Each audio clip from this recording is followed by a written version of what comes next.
I am Dr. Nanda Rajaneesh. I am a surgical oncologist in Apollo Spectra and Sakra World Hospital. What is hernia mesh we have to know?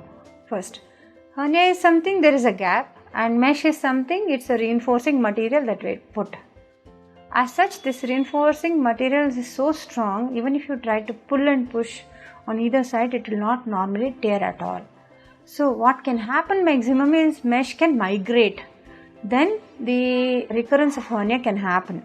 So if the mesh does not completely cover the hernia surface or a weakness of the abdominal wall wherever we put it, then and if the hernia mesh is not very well fixed, then it can migrate and recurrence of the hernia can happen. So as such, hernia mesh do not tear.